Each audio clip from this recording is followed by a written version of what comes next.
Isso aqui só vão ser sinais que vão dar indícios de irritação meníngea, ou meningite, ou radiculopatia, ou uma hemorragia subaracnoide, mas a gente tem que avaliar a clínica do paciente. Você sabe quais são os sintomas que o paciente chega, normalmente, ele está com meningite ou hemorragia subaracnoide?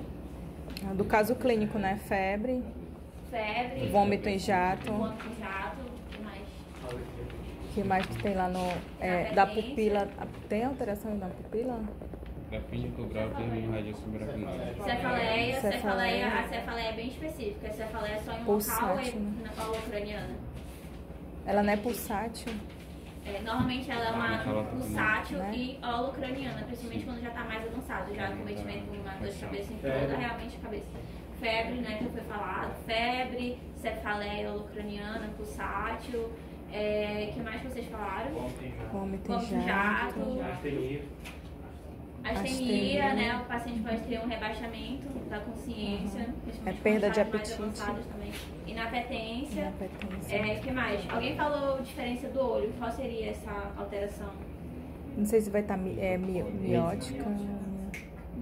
Porque assim, a gente tem que diferenciar os sinais que pode ser de meningite. Os sinais de meningite, quando é infecção, vai dar pra gente os podródomos, que são mais de infecção, né? Que são febre alta, principalmente quando é bacteriana.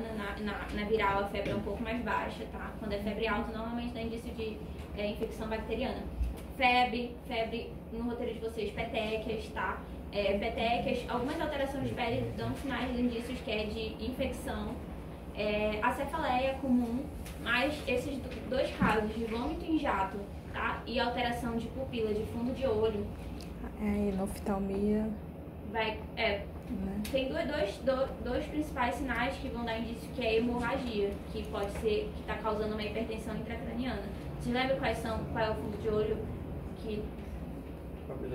Papiledema. Então é importante também o paciente que está suspeitando de hemorragia subaracnoide, imagine ali que tem uma hemorragia, né? E vai estar causando o crânio, ele é uma estrutura ali fechada que não tem como expandir. Então, se tem alguma coisa a mais, tem líquido a mais, no caso de hemorragia, que está se espalhando, isso ali não vai ter como expandir, vai causar uma hipertensão naquele local que a gente diz que é praticamente semi-fechado, entendeu? Então, vai causar uma hipertensão intracraniana.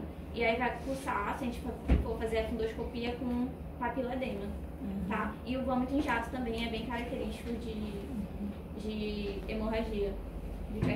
Literalmente a pressão aumentada vai empurrar o nervo óptico, né, em direção à retina, por isso que a gente vai ver lá naquela imagem que vocês viram o disco óptico bem maior e bem mais edemaciado, que seria o papiledema, né.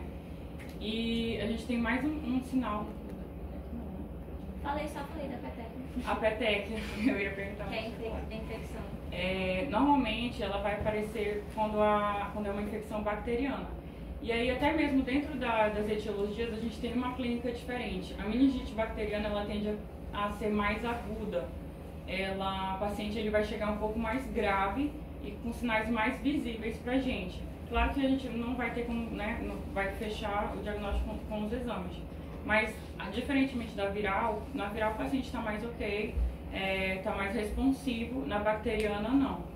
E aí a gente tem basicamente as bactérias, 3 grupos principais que a gente consegue fazer a prevenção, né, através da vacina.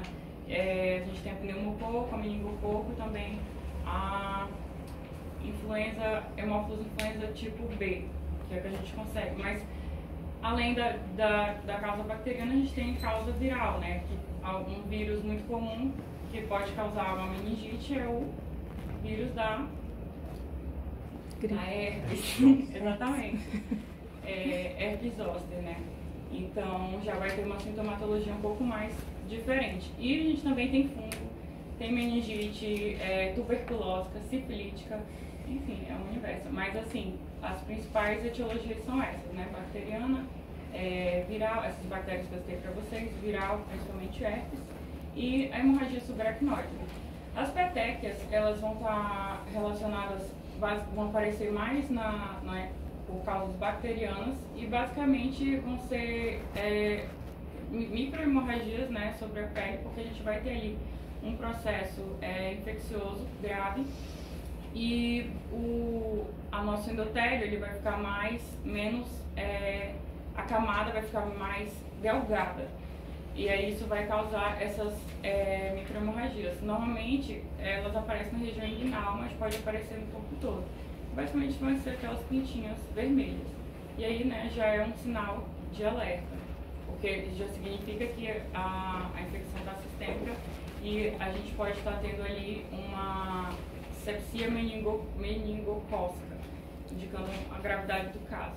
Seria sepse, seria já a infecção generalizada, já cometendo, entendeu? Vários tipos, os órgãos, rim, principalmente, né? Enfim, então já é um quadro bem mais agravado.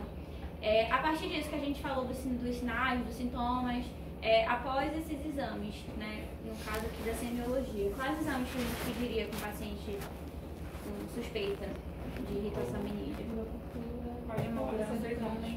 Como é? TC do crânio. Urocultura. Hemograma, urina, TC e licor.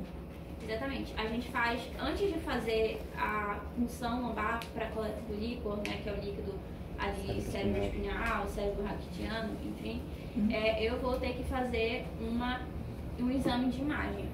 Pacientes que estão com suspeita de hipertensão intracraniana, que estão com esses sinais que a gente falou de alterações neurológicas, papiledema, vômito em jato, dor de cabeça muito forte, tá dando indício ali pra gente de hipertensão intracraniana. Foi como a gente falou, imagine que o crânio é uma estrutura ali fechada, se a pressão tá super alta ali, imagine que qualquer saída que eu coloque no paciente vai ter, como é que eu vou explicar isso? Tá com hipertensão ali, tá? Tá querendo sair por algum lugar e não tem como, entendeu? As estruturas, tá com hipertensão intracraniana. Se eu fizer a punção lombar com paciente com hipertensão intracraniana, qual é o risco que eu vou ter? De ter o quê? Uma herniação, entendeu? Essas estruturas, elas estão ali querendo sair porque tá com hipertensão, mas vocês entenderam? Uhum. Se eu fizer a punção lombar, o risco eu tô fazendo um furo ali, né? Tipo, seria um local de saída, eu posso ocasionar uma herniação. E aí, morte praticamente, entendeu? Então não tem como eu fazer uma punção lombar no paciente que ele tá com sintomas de hipertensão intracraniana sem antes fazer a tomografia para realmente verificar se tem hipertensão, entendeu? Se tem risco de herniação. Agora, se o paciente ele não tem esses riscos, né? Eu fiz a tomografia, não está com hipertensão intracraniana, não tem indício de hipertensão intracraniana na tomografia, eu posso fazer a punção normalmente, entendeu? Uhum. Deu para entender a importância de fazer exame de imagem antes? Uhum. Então, faço o exame de imagem, descarto sinais de hipertensão intracraniana, e aí, se não tiver, faço a punção para a coleta do líquor, tá? E a partir dessa coleta do líquor, eu vou ver ali questão de como é que tá a glicose desse líquido, do líquor, proteínas, a questão de linfócitos. Então, vou ver várias coisas que vocês não vão precisar saber agora, tá? Só é importante saber quais exames pedir. Então, coleto o líquor e eu vou diferenciar ali a partir daquele líquor, a cultura do líquor, né?